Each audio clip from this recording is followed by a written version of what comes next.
The one thing you're missing to drop the last 10 pounds, consistency. It's not drinking warm lemon water in the morning, cutting out the last 30 grams of carbs, or doing some magic detox that was sold to you at 2 a.m. Here's why. Every fad sounds glamorous, but the reality is nothing works long-term if you're not consistent. Too many people are stricter in the week and overeat on the weekends. They'll string together 2 or 3 good days and then rebound or even overeat the next 2 to 3. The cycle erases all the progress they've done. Let's look at weekly averages. Let's say I'm looking to get in a 500 calorie deficit daily, so about 3,500 a week.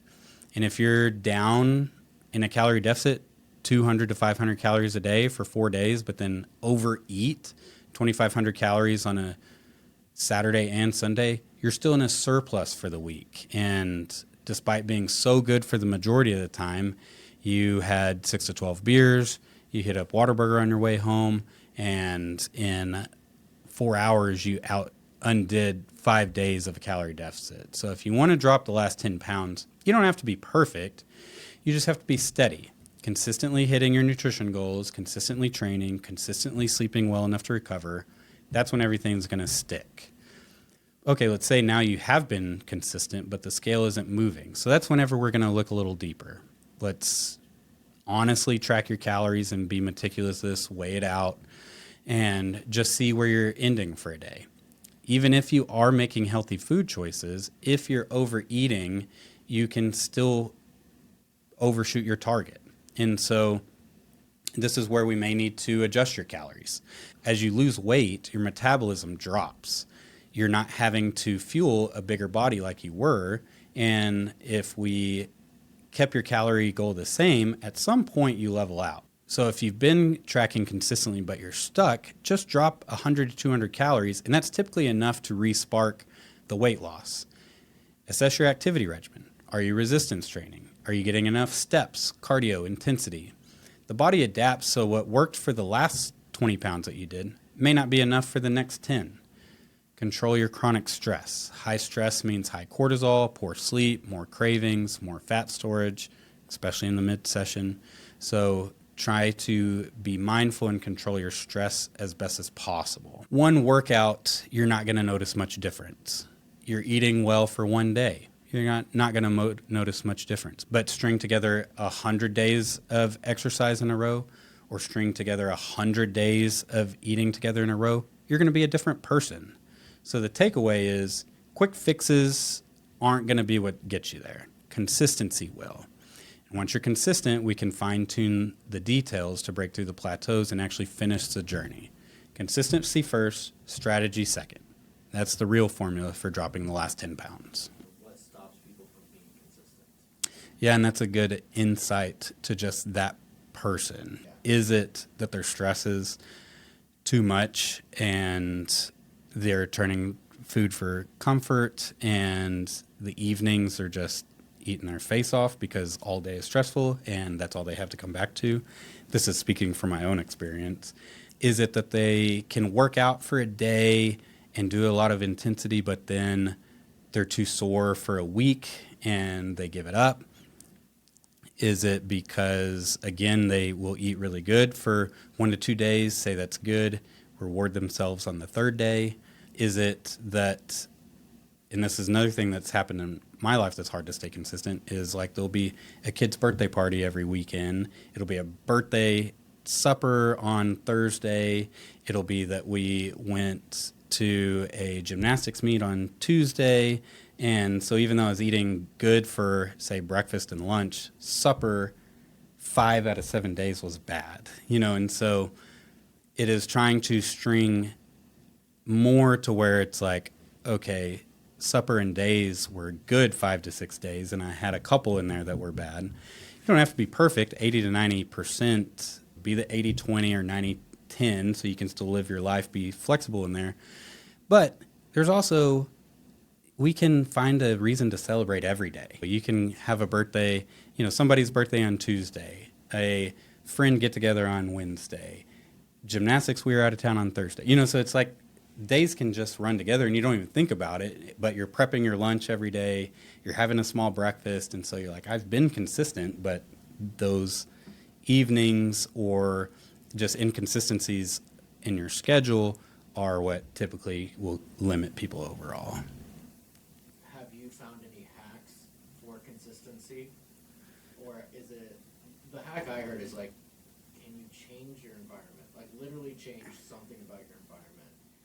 That is the biggest takeaway, is adjusting your environment to what works for you. And that's a lot of kind of in soul searching, like I can't keep ice cream in the house because I'll just eat it. I know it's there. But then also like there's what's the guy, golly, it was the old football thing. This is going to sound bad, but he was like 400 pounds on the show Varsity Blues, I think. He's like 400 pounds. And that guy today is jacked. And he says, I'm just a completely different person. I had to change everything about me. And sometimes it's changing some things, to where Thursday nights aren't Thirsty Thursdays where you drink 6 beers a night. You now spend some time with your family and are in bed by 9:30. Saturdays are not starting at noon drinking alcohol or anything. You now go for a long run on Saturday mornings or go for a walk with your kids or play pickleball or something. So things just have to change, and its environment does help drive a lot of that. Yeah. I was just curious. Yeah. It's like, just trying to think of the last bit of like, okay, cool, consistency is the answer. What is something I can fit, like, what's something to like systematize, like a checklist that I can just be like, Yeah, and if literally do these things. And if it's assess your environment, change your environment, and that's typically an easier way to be consistent. And if you can systematize anything, is always better. I mean, if you can prep your meals on Sundays and Wednesdays, if you can have an exercise block in your day or consistently get up before work and get it done, and then it's just part of your day. Whether you feel like it or not, that's just what you do on those days. That kind of takes out some of the human motivation and makes it more discipline, rather than I just wasn't motivated to get there this morning. It's like, no, that's just kind of part of my day. That's just what I do. I get up and go to the gym and knock it out, whether I feel like it or not.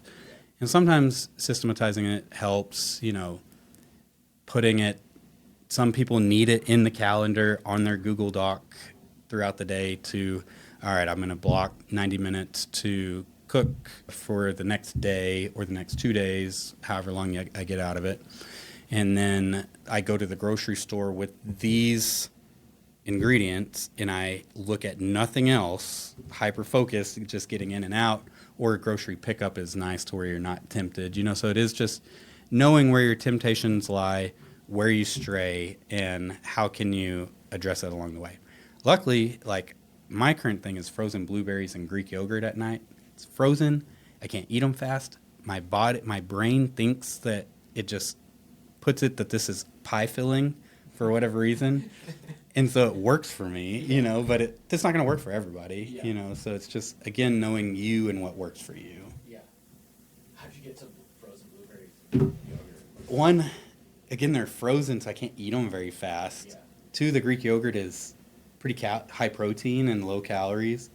And they're kind of sweet, but it needed a little bit more sweetness. And so started throwing them in there and was like, oh, this is the way to go. Well, and you have a thing for ice cream, too, so I'm sure the cold Yeah. kind of I mean, I kind of do the same with Ninja Creamy. That's what's in my freezer to go home tonight. Because then it is a ice cream, and it's 200 calories, 30 grams of protein, and it's going to take me 20 to 30 minutes to eat this. Yeah.